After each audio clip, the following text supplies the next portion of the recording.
um pouco esse conceito, né? A escola indígena, a educação indígena e a escola trazida pela sociedade não indígena para dentro da aldeia. Né? Eu acho que essas dimensões para nós precisam, né, cada vez mais estar muito bem compreendidas nesse processo histórico. Né? Então, a Marcinéia tem, né, bastante dados sobre isso que não aparecem na dissertação e por isso a proposta é que se desdobre do, né, terminado o trabalho da pesquisa de dissertação, que a gente reúna todos esses dados que não couberam, até por uma questão, né, de que uma dissertação precisa ter um fim, precisa ter um número limitado de páginas, e o material da Marcinéia era muito mais amplo, a gente brincava, provocava ela. Peraí, aqui a gente tem um doutorado, aqui é um mestrado, aqui isso aqui tem 2, 3, 4 artigos, né? Então, tem uma provocação aí que eu tenho feito a ela também para ela recuperar esses dados que não couberam na dissertação, né, numa pesquisa. E a gente está pensando então numa questão mais ampla, de que está muito evidente na história, né, que eu tenho aprendido com vocês, ouvido seus relatos e lendo o material de Marcinéia, de que a escola, né, o movimento de se ter uma escola dentro da terra indígena do Tupinambá, ela também mobilizou para esse reconhecimento da identidade étnica, né? Mobilizou para essa revitalização cultural. E a gente vem vendo isso no dia a dia, né? As professoras buscando, através da preparação dos seus planos de aula, das suas atividades com as alunas e os alunos, buscando elementos, né, da cultura dos antigos, ouvindo os anciões, pesquisando, né, como era antes. Aí a gente pensa, né, no trabalho da Luz Leda, a gente pode buscar essa coisa da culinária, que está realmente muito difundido na nossa sociedade, né? E aí ficou perdido, né? Depois eu quero fazer a rodada de perguntas para ela, mas o feijão, o nosso feijão, né, que é indígena, mas não se fala, ela nos diz, parece que ficou um pouco africano, né? Mas e também que é uma outra, né, é uma outra briga que eu tenho, uma outra briga no sentido isso, de luta conceitual, de disputa de discursos, né, de disputa de narrativas, que tem também, que está muito presente, ontem na fala da deputada Érica Cocai, eu enfatizei isso, a importância nesse momento da gente não se fechar para a disputa de narrativas. E eu estou vindo aqui falar uma coisa que não é exatamente o que você pensa, não necessariamente precisa ser divergência ou desacordo, né? Pode ser uma soma, pode ser um enriquecimento, porque senão a gente começa a trabalhar a diversidade como se diversidade fosse antagonismo, e não é, né? Toda a nossa luta, né, para uma sociedade democrática é reconhecer essa diversidade cultural que o Brasil tem, essa pluralidade como riqueza, é a nossa riqueza. Então a gente não pode desmerecer, né, essa riqueza. E aí, de novo, trago a provocação da gente aqui na nossa região, estamos desafiados a pensar nessa cultura afro-indígena, que por aspectos políticos ainda não conseguimos avançar nisso, né? Porque o movimento negro ainda trabalha nessa perspectiva política da militância e que teve o seu momento histórico importante, mas eu acho que está na hora de ser superado, de que eu não posso reconhecer miscigenação, mestiçagem no movimento negro, porque senão eu vou me desconstruir, eu perco direitos, eu me enfraqueço. Eu acho que houve um momento que isso foi importante, mas me parece que esse momento já passou. Porque senão a gente começa a desmerecer essas outras identidades que estão aí para se emergir. E as nossas identidades afro-indígenas? E o nosso povo indígena Tupinambá? E os nossos 16 povos indígenas da Bahia? São todos afro-indígenas. Aí se a gente diz, não, eu sou só indígena e a luta do movimento negro é outra luta. Ou o movimento negro vai dizer, não, eles falam, vocês querem ser indígena ou querem ser negro? Bom, se é indígena é um outro assunto, eu não vou te ajudar, eu não posso colaborar com vocês, senão eu estou enfraquecendo meu próprio movimento. Não podemos mais, né? Já foi assim, foi operacional em outro momento, mas agora é a hora dessa diversidade vir à tona, né? Então, eu acho que inclusive isso, e eu achei lindo o relato, deixa eu ver se eu vejo a professora, que ela não está aqui, né? Que ela tá assim, ela estava com o microfone na hora do assim, deu uma saída, não, até mesmo. A Nayara nos pedia, nos provocava, Augusto. Eu digo, opa, peraí, precisamos ouvir isso e tentar dialogar com isso. Ela disse, muito bem, a gente vem aqui, conversa, mas a gente precisa ir lá para dentro, né, da aldeia, lá para dentro da sala de aula, pensar isso com os alunos. E ela deu o relato dela. Né? Eu tenho o meu aspecto de afrodescendente, mas eu tenho a minha identidade indígena. E eu quero ser valorizada por isso. E os meus alunos também. Os meus alunos também querem estar inteiros nessa identidade. Eles não querem estar com dúvida. Você, né, se identifica indígena e sofre preconceito, sofre discriminação, porque no seu rosto se vê que tem uma mestiçagem dada. E aí você tem mestiçagem, você perde o seu direito de ser índio. Está errado, né? Está errado porque isso não é a minoria, isso é a maioria. Esse é o nosso direito, cada um tem o direito à sua identidade. A gente não pode ser assaltado. Já fomos tão assaltados, né, na nossa história, por conta dessa opressão. Agora é a hora, não dentro da academia, não vai ser aqui, né, nesse lugar, não vai ser aqui, nesse seminário, que essa identidade vai continuar sendo assaltada. A gente precisa, né, reconhecer o direito à diversidade e às múltiplas identidades que a gente tem. Eu não sou uma identidade só, eu sou uma identidade de tudo que me constrói. Né? Só uma identidade subalternizada no Brasil já é difícil, né? Trabalhar com a identidade negra é difícil, trabalhar com a identidade indígena é difícil, trabalhar com a identidade de mulher é difícil, e trabalhar com mais do que uma identidade subalternizada é mais difícil ainda. Mas está na hora da gente enfrentar esse desafio. Né? Então, nessa pesquisa, mostrando a história da formação da escola dentro do território tupinambá, e como isso também serve como ferramenta de luta, né? Como arma para uma revitalização do aspecto cultural e também da perspectiva identitária, nos parece fundamental nesse momento, a partir inclusive dos dados que a Marcineia tem. E aí aproveito para convidá-las, né? Aqui nós temos um representante do sexo masculino, mas vou pôr no plural feminino, me permita, só para dar voz à Maria, quero convidá-las a se juntar a nós nessa pesquisa, né? Com histórias de vida de vocês e das pessoas mais velhas, para a gente mostrar esse mosaico, né? Para a gente dar visibilidade para essa história. Né? Então, eu agradeço muito a possibilidade de estar trabalhando junto com vocês e estar ao lado da Marcineia nessa construção que eu acho belíssima. Passo para você encerrar. O evento de amanhã, da mesa que eu vou fazer parte, a gente vai falar sobre educação diferenciada da Serra do Padeiro. Então, assim, parece que já está construído na gente, mas tem que estar discutindo para que a gente esteja relembrando, né? Sobre a finalidade, a função e principalmente essa função de manter o movimento indígena, de buscar turistas. Então a escola é essencial dentro da comunidade. A essa educação diferenciada que discute também na mesa, lá com a Cis Cabal e outras lideranças, estarão presentes diretores das escolas e a juventude que se faz presente desde ontem. Muito guerreiro. Ontem eu saí cheio lá da comunidade para Serra do Padeiro e nós estamos na luta, né? Até domingo nós estamos lá na Serra discutindo. E então outro momento a gente fala sobre pesquisa, né? Eu falei na mesa anteontem à noite, né? Sobre os objetivos, eu identifiquei, eu busquei dialogar com os professores sobre as práticas pedagógicas na creche do Europa Catuana, que é lá em Orvença, que também é no Tupinambá. E de que forma esses princípios foram efetivados, são efetivados na prática. Os princípios que estão nas diretrizes. Então, a pesquisa foi com esse objetivo. Nós tivemos como metodologia a pesquisação e a pesquisa foi realizada por 11 professores. Né? Só assim para poder discutir. Depois a gente comenta mais em outro momento. E, como resultado, a gente trouxe que os princípios são efetivados, mas não de forma coletiva. São efetivados de forma pouco individualizado. Cada pessoa faz sua parte, mas não tem ainda um conjunto para que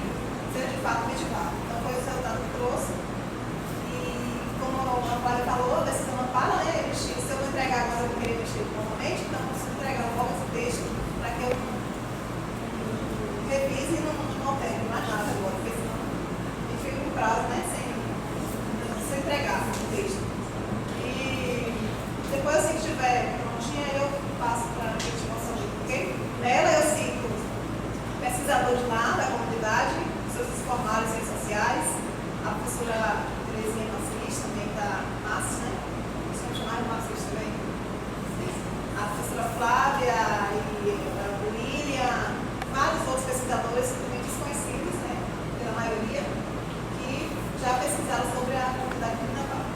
Ok? A gente encerra, né, Paulo? E a gente está aberto para fazer uma pergunta.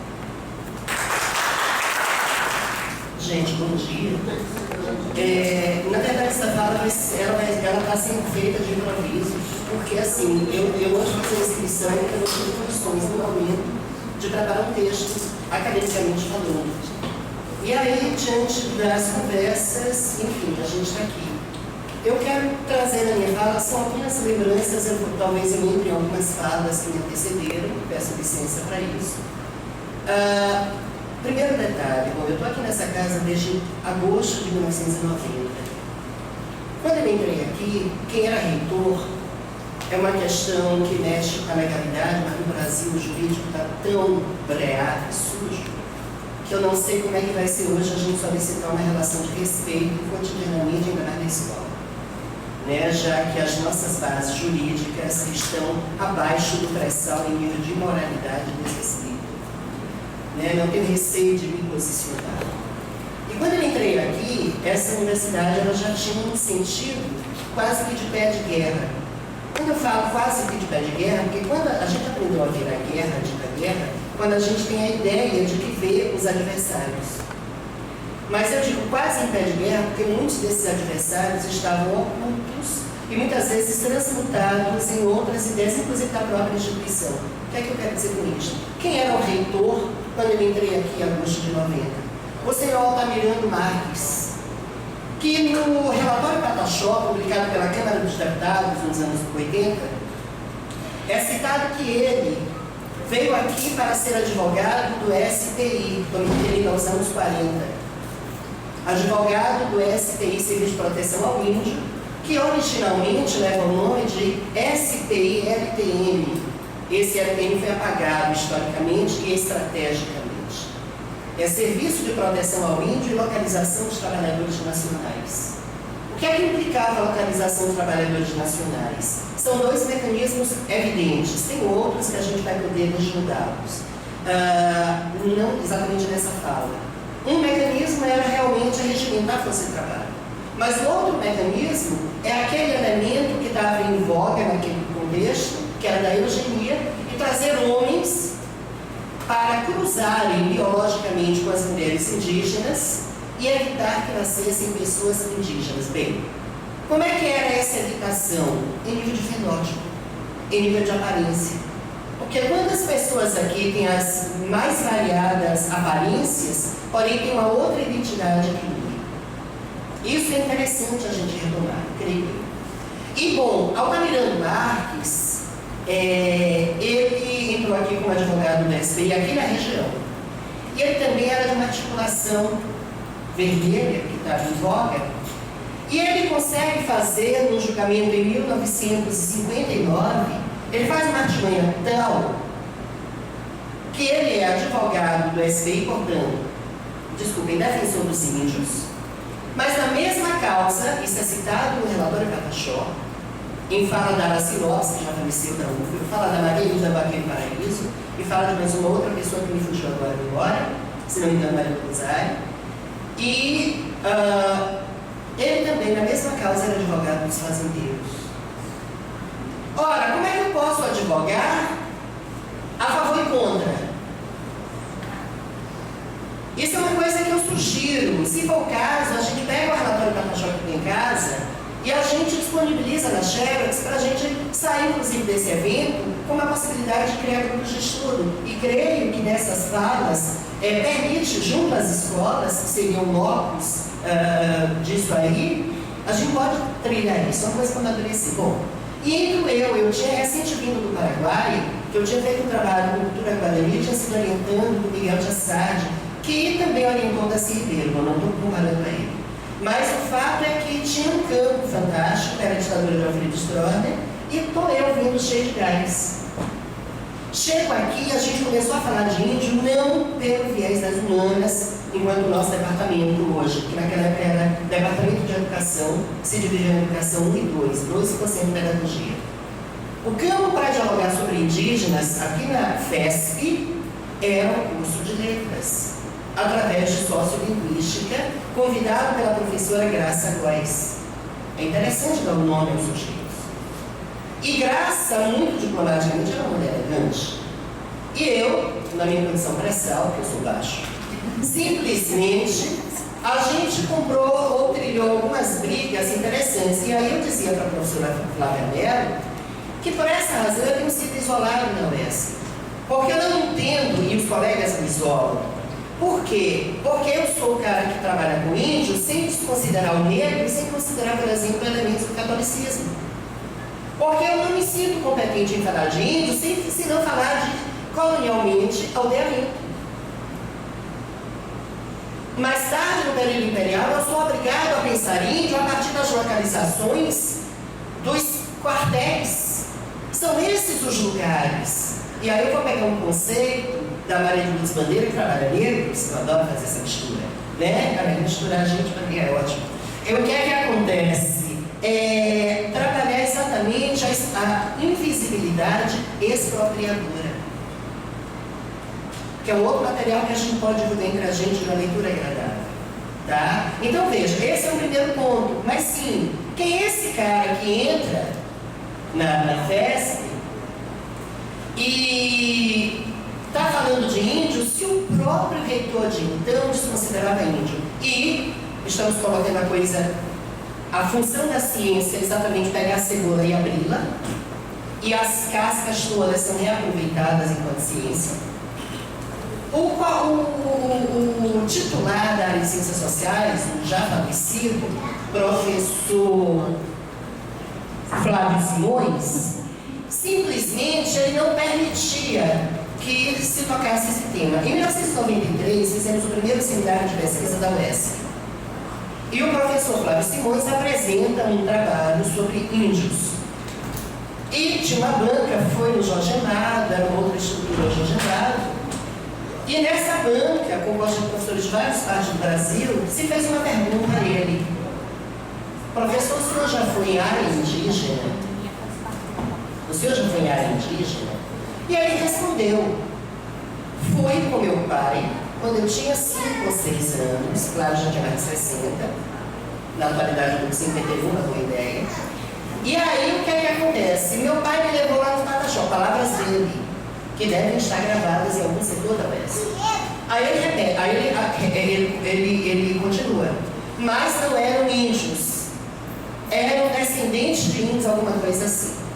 Quando ele termina de apresentar o trabalho, me chama, vendo eu, hoje eu estou até muito formal, vinha eu com uma sandália havaiana legítima que não solta cheiro, não tem cheiro, né? Que dizem, eu duvido. E eu tinha naquela época a grande novidade, que eram os mapas na lâmina para retroprojetor, que é um material publicado pela Revista da Bahia, que parou de ser publicada. Esse material todo que eu estou falando, eu sempre que falo para as comunidades, eu disponibilizo meus materiais. Se alguém não tem, é porque teve preguiça de entrar em contato comigo. Tá? Porque para mim esses materiais têm que ser publicizados quanto mais melhor. Eu não nasci para morrer com um livro. Os livros são aí, eu vou e os livros serão revistos. Tá? E aí o que é que acontece? Essa Revista da Bahia tem um trabalho que tem textos da Maria do Rosário, do professor Pedro Agostinho, do Omar, Tomás Omar, sei lá o nome, enfim, que é da Unicamp. Tem uma galera muito interessante, né? E aí o que é que acontece? Tem um mapeamento de, a partir desses quartéis, a partir dos aldeamentos, basicamente século XIX. E eu me apropriei daquilo para fazer um trabalho de revisita, porque naquela época se referia a caboclos de Olivença, né? Inclusive é o dono do tupi antigo, Caamata, boca originário de, ou seja, tem uma condição colonial que é imposta, que é índio aquele que é um selvagem, que não é nem humano, era esse o status que era dado, e está no segundo, né? Mas o caboclo é aquele ser entre. Mas esquecem de falar da figura do Mameluco, que é uma outra história, a gente discutir o quadro do Domingos Jorge Velho, pintado no período romântico, com aquela barba do profeta, quando na verdade era Mameluco, que é aquela barba gigantina. São outros elementos que a gente discute. Pois bem, nesse contexto, quando eu vou apresentar o trabalho, a minha não só fala, os mapas que eu levava, negavam várias falas do professor Flávio Simões. Então, assim, sem querer, eu já comprei outra briga. Eu já tinha outras brigas internas, envolvendo racismo, etc, etc. Bom, e aí o que é que acontece? A gente começa a trabalhar no tema. Mais tarde eu aproveito uma brecha, porque tinha sido criado o curso de História e o curso de Geografia, por uma questão estratégica para que o DFCH não tivesse o maior número de professores naquele contexto. Foi jogado o curso de Geografia para o Departamento de Agrárias. Tá? E aí nós ficamos minoria.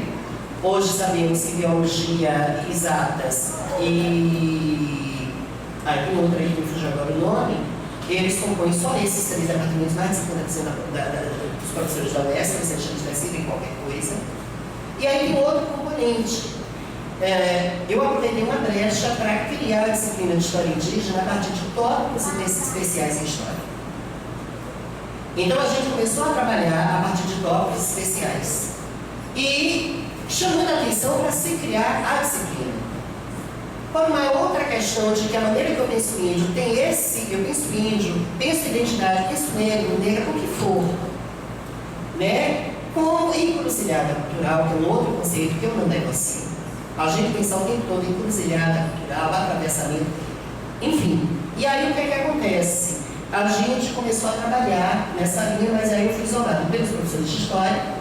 E na área de Ciências Sociais, eu não vou citar nome nem sobre tortura, mas um colega que atua no curso nosso aqui, ele foi concursado, e aí quando eu vou dar as boas-vindas, ele chegando aqui, ele diz, olha, eu não sou desses antropólogos que trabalham no índio negro.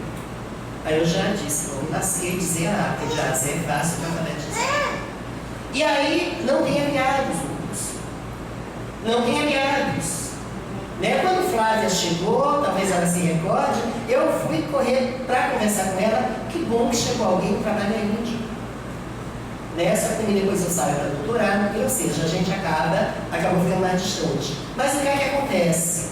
E aí tem outro detalhe, eu vou pegar um relato que não é meu. Quando em 97 teve a Conferência Ameríndia de Educação em Cuiabá, que naquela época só fomos 2 pessoas da Bahia, eu e a Clélia Cortes,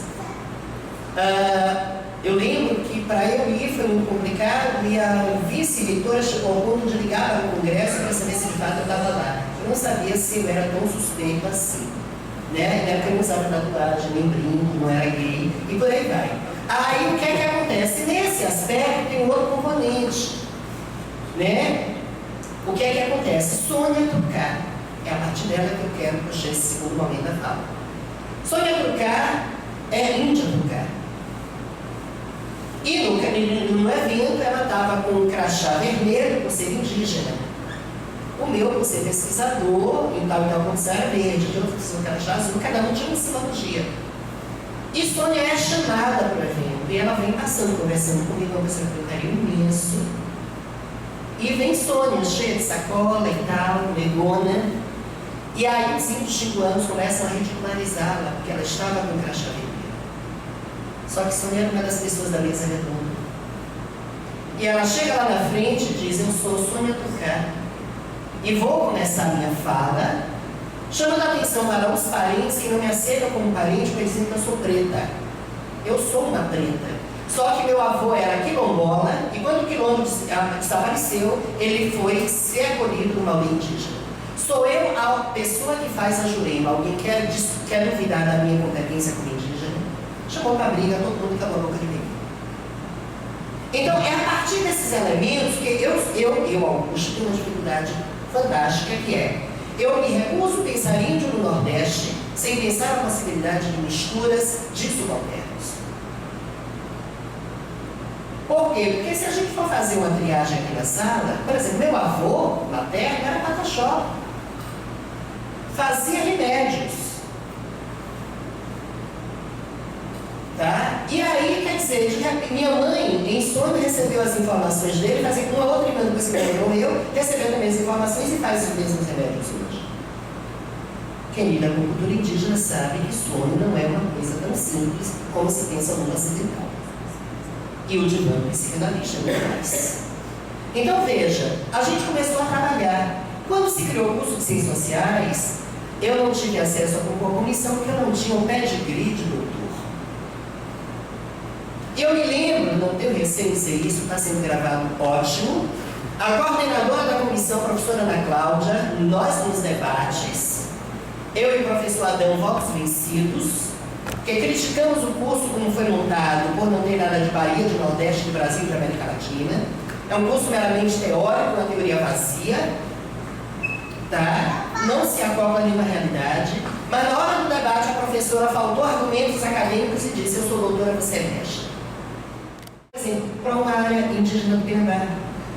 No outro mês, ou depois de 2 meses, final do semestre lá, vamos para uma outra área, quilombola. E a gente começar a circular. Os professores não dialogam, não há um diálogo enquanto planejamento de trabalho. E é legal que ao mesmo tempo que a gente está tentando dialogar com a escola indígena, é legal que a gente também pode fazer autocrítica. Que as pessoas sentam nas suas redomas doutorais do currículo Lattes e não partilham o seu trabalho de planejamento aqui. Não há uma partilha mínima. Se houver alguma efetividade, professora Flávia, Terezinha, eu, quem mais está aqui presente, para depois eu não sair de um sacrilégio. Mas, enfim, se a gente não tiver um mínimo de afeição e diálogo, a gente também não sabe o que é que não está ministrando. Então, da mesma forma que a gente quer contribuir e participar junto com vocês, é legal que a gente faça uma essa autocrítica para a gente. Né? E aí vem um outro componente, o esvaziamento e a despolitização. Apoio a ocupação? Sim. Adorei saber que os estudantes, o juiz deu aquela decisão. Que maravilha. É o que nós já sabíamos enquanto competência institucional. Agora, tem um outro detalhe. O esvaziamento dos estudantes de ciências sociais que estão na ocupação, mas não acompanham o seminário. Que não estão na ocupação. Por exemplo, tem uma cidadã, ela já vai saber disso pelas mídias, que está louca que eu oriente. Ela não apareceu aqui um dia, ela vai ficar desorientada de mim. Como é que ela quer discutir patrimônio e identidade se não deu ar da sua bela face entre nós? Que é aqui que a gente está discutindo identidade. Então, assim, eu me recuso a fazer algo que seja só pela escrita. Se você faz pela escrita, tem a competência para dialogar com as pessoas, que muita gente não tem acesso à escrita. E o outro detalhe, aí eu volto, né, para finalizar, porque senão vira ladainha, né, a gente tem interesse em fazer realmente um esquema de intercâmbio.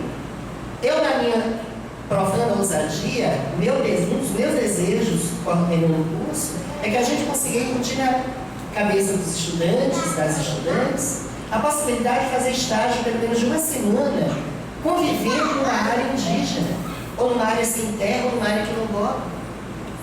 O enriquecimento que esses e essas estudantes vão ter de poder etnografar essa experiência de conviver com vocês uma semana. E tipo, sei lá, alguém fica, já estou arranjando aqui, viu? Vocês podem botar para fora. Alguém se hospeda com a família da colega, ou com a família do colega, para as pessoas terem a vivência não entre si, mas com aquele aparentemente outro. Quer dizer, o que nós vamos ter de enriquecimento na experiência não está no gibi. Então, assim, a minha fala é um pouco nessa medida. Eu entendo, por exemplo, e aí vai uma provocação para a professora Terezinha, porque é da história, e por favor entenda isso com todo carinho e respeito, mesmo profissional e pessoal, né? Porque já teve muitos ruídos de comunicação entre nós, muita coisa que eu não disse, que a Terezinha não disse, mas que foi passado contigo, né? E quem nos conhece sabe que ou chega e diz, ou então é recado mal intencionado. Mas assim, trabalhar a figura do caboclo do 2 de julho, que conflui a chamada identidade nacional, que conflui o índio e conflui o negro. Inclusive resgatarmos esse elemento que para nós Bahia, eu prefiro 2 de julho que 7 de setembro. Eu me identifico, esse é o meu lugar de identidade. Né? Então, gente, eu não sei, e ao mesmo tempo uma outra discussão que envolve a gente sentar, porque, por exemplo, a gente vai falar de cultura, e entendo isso com todo respeito, também carinho. A gente está falando de cultura ou de manifestações culturais? Que a cultura, muitas vezes, ela está invisível.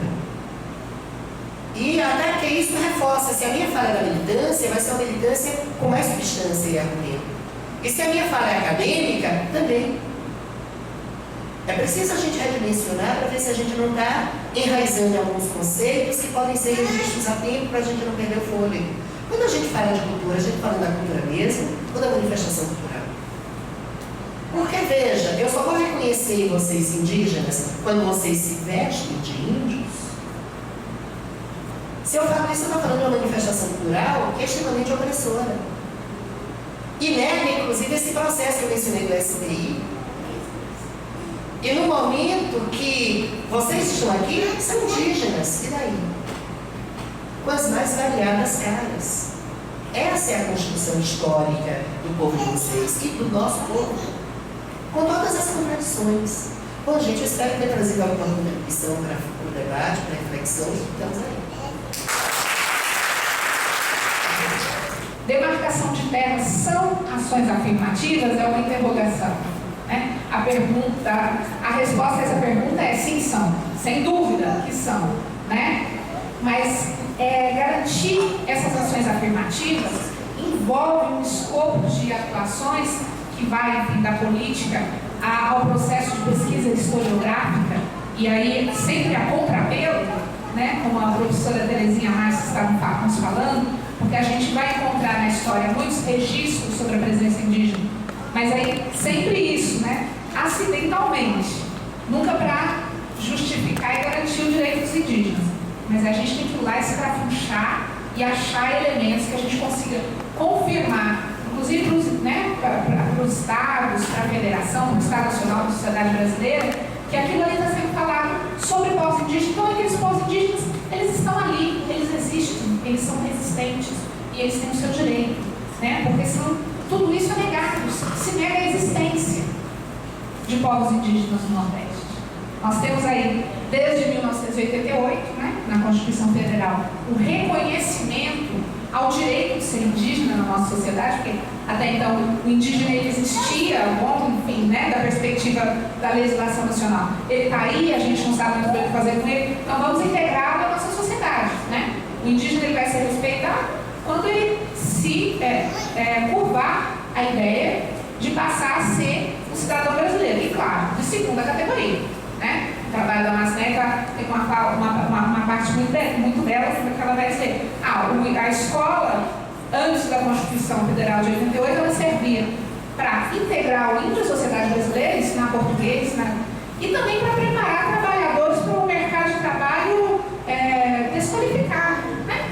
Você tira aquele índio da sua cultura e vai põe ele para trabalhar no latifúndio, na fazenda do não índio, né? Como pedreiro, como trabalhador sempre de trabalhos braçais e desqualificados, não um cidadão pleno de direitos.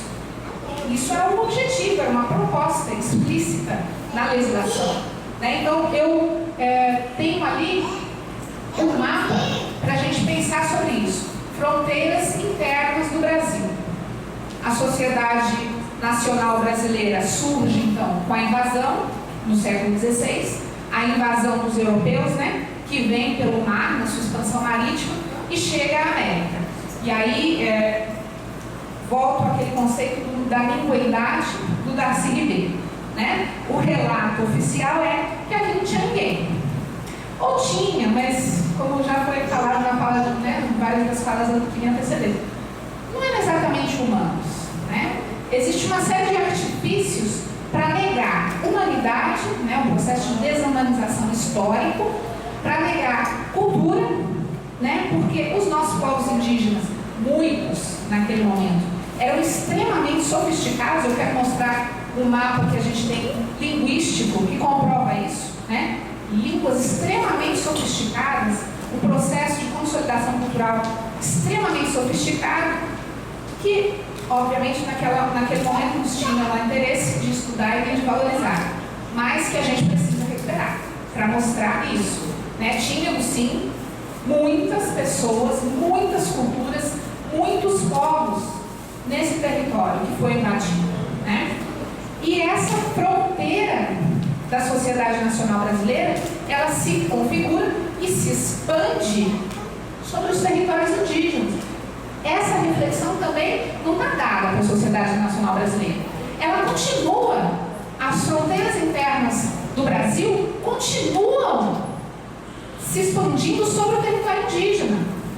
Você consolida essa fronteira expropriando, matando, deslocando populações indígenas, né? Seja para estabelecimento do agronegócio, seja para o mercado imobiliário. O governo federal sempre, né, expande a fronteira interna do Brasil com seus projetos de crescimento econômico dentro das terras indígenas. O lugar principal para se fazer projetos de crescimento econômico são as terras indígenas do Brasil. Posso falar da hidrelétrica de Belo Monte, né, que é uma discussão que está atual. Posso falar de inúmeras outras hidrelétricas. Posso falar das barragens de Paulo Afonso, Sobradinho, onde a gente tem um número enorme de indígenas do Nordeste. Inclusive aí eles começam a perder seus territórios e suas identidades no século XX.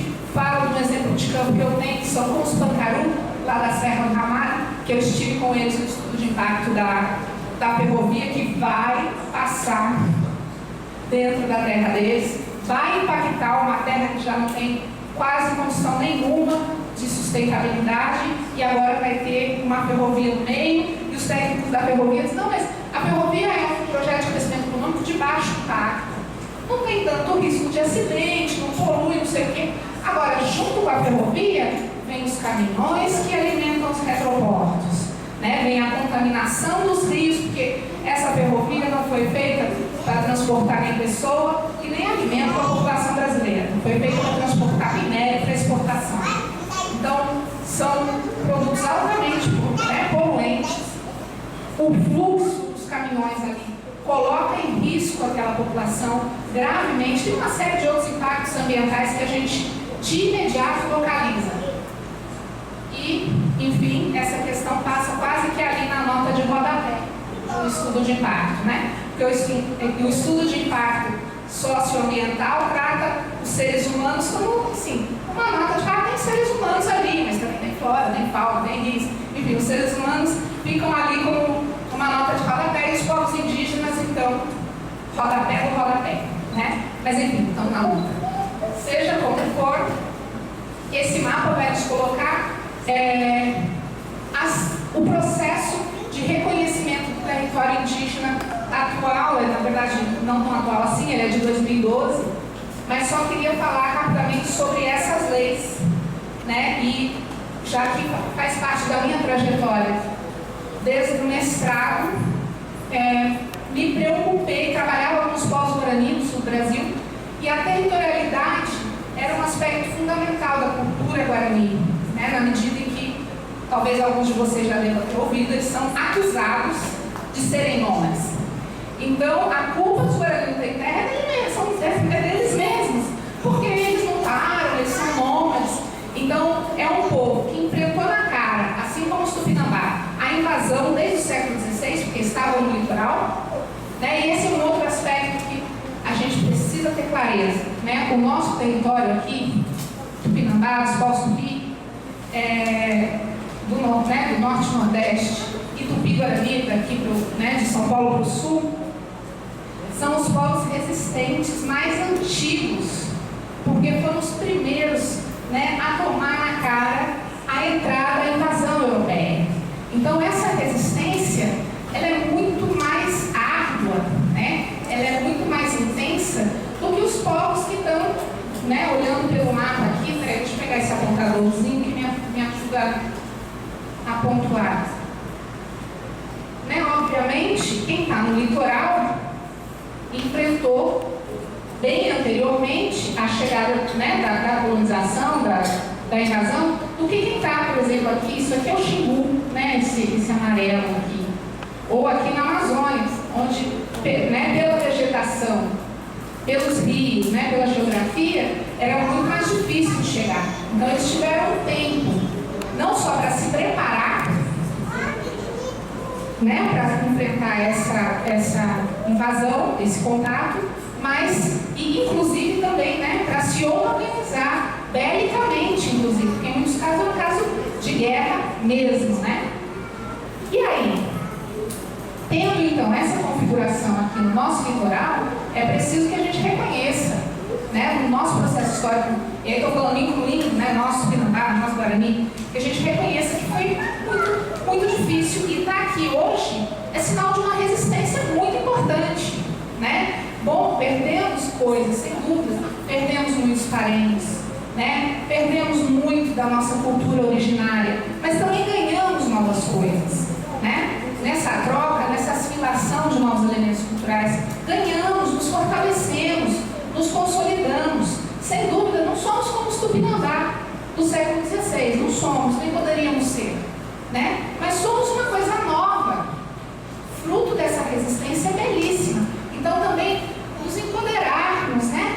Nos inflarmos da força dessa luta e da força e da importância de estar aqui até hoje, podendo promover essa discussão. Resistimos, estamos aqui, nos negaram a nossa identidade por tanto tempo, né? E ainda hoje nos chamam de caboclos, não aceitam a nossa miscigenação, mas nós estamos aqui e temos muito a dizer.